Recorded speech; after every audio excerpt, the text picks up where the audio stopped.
wish you a Merry Christmas. We wish you a Merry Christmas. We wish you a Merry Christmas and a Happy New...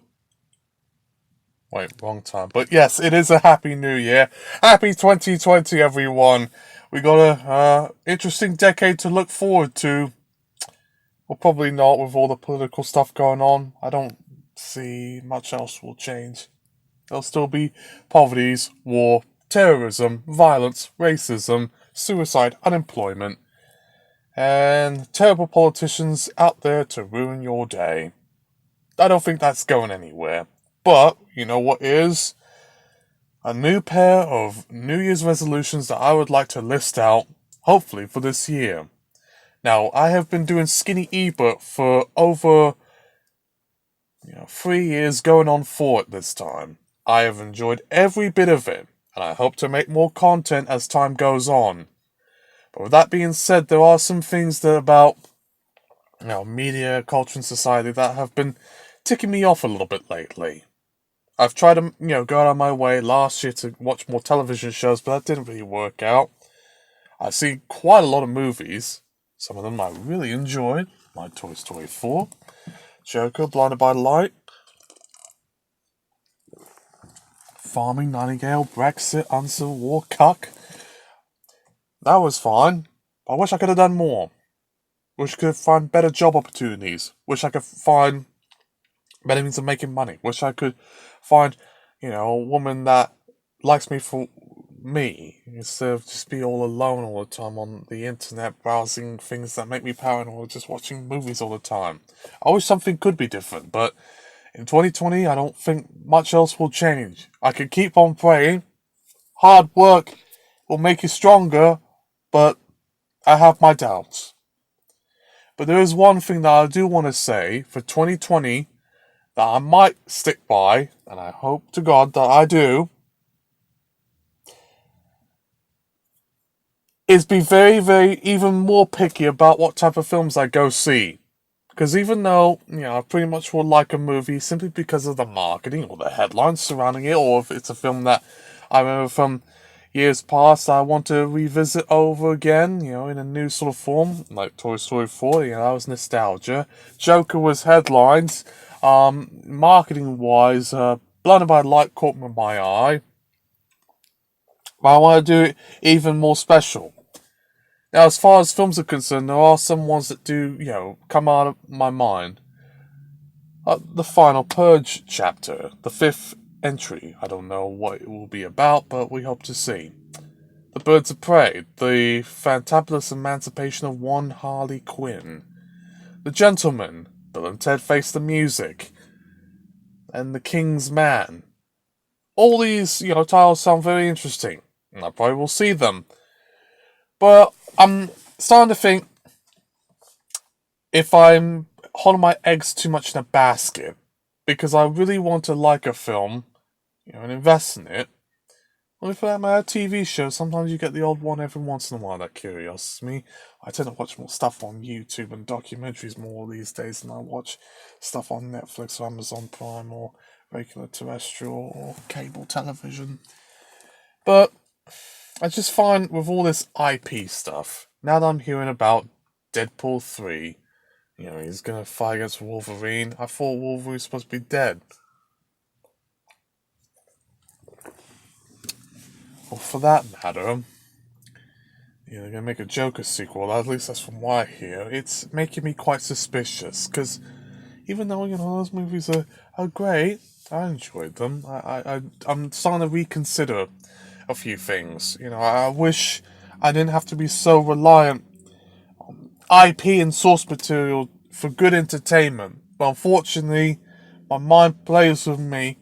I follow whatever interests me by the moment, instead of by the grander scheme of things. I wish each and every film that comes out in the future, or TV show, is pretty much the same, okay,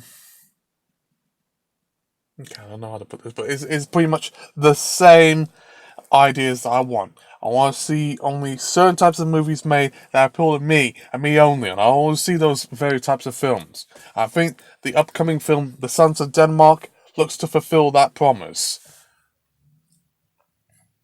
maybe The Gentleman, because that's not quite based off on IP. That's an original idea, but it is based off, the works, and it is directed and written by Guy Ritchie, who's made, Lock, Stocks, Two Smoking Barrels and Snatch, which were great movies, but since then, I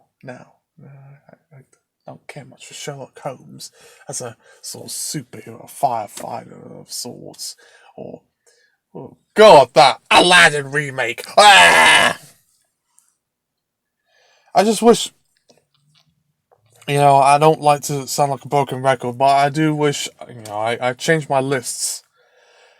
Thankfully, on the lists that I did make, for top films of the decade, no superhero film, no major IP entry appears on there. Maybe, one or two, but they don't really appear on there. They appear as an honorable mention. As my warning and statement of saying, if I haven't cared about it when I was growing up, I probably don't care about it now. So there you have it. I just want to like something for what it is. I don't want to have to be tied to, IP and sharing the source material anymore. That's why I don't like Marvel Cinematic or DCEU. I just like individual characters or titles. If the film interests me, then so be it. But I'm starting to question my loyalty to certain things. I don't want to be tied to so much stuff. It's getting annoying. It's getting very repetitive. I don't like it.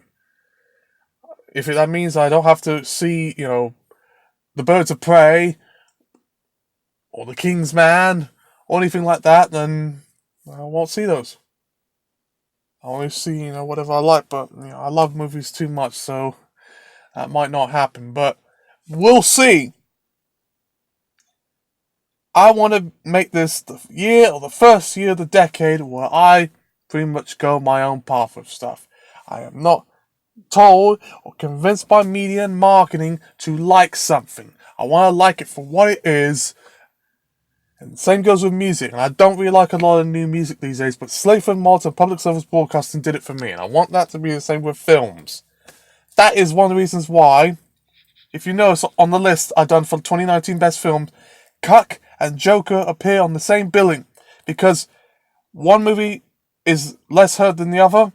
In that case, Cuck, the lesser known film, Cuck is an original idea that's influenced by issues around as we speak. It's a great movie, and it's even more provocative than the Joker. The reason why I put those two together is because they came out on the same day. They're often compared together. They deal with angry loners who take vengeance against society and lash out. That's why. Even though maybe over the years, Cuck is a film I probably would like even more so than the Joker, because you have to bear in mind, when I was growing up as a child, I was never raised on Batman, or superhero comics, or Star Wars.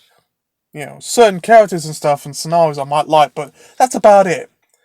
I don't want to live in a future where everyone's controlled by the big six, Amazon, and Elon Musk, and Mark Zuckerberg. But unfortunately, you cave it that way. You put this on society because the public is too stupid to fight otherwise. And the government finances these people to keep on what they're doing. They're cronies, and it makes me sick. Even if there are a few rebels from within the inside, it is getting a little bit tiresome seeing the same old thing every now and again. Oh my god, I'm starting to sound like Arthur Fleck or Ronnie Palicki from that Cuck movie I keep talking about. But trust me, I'm not. I'm just speaking from my heart. And I just want to introduce 2020 on a skeptical note, albeit one that makes me reconsider my choices. I thank you for watching this. And until then, keep on watching my content. You might not see quite as much of it. I hope to expand on more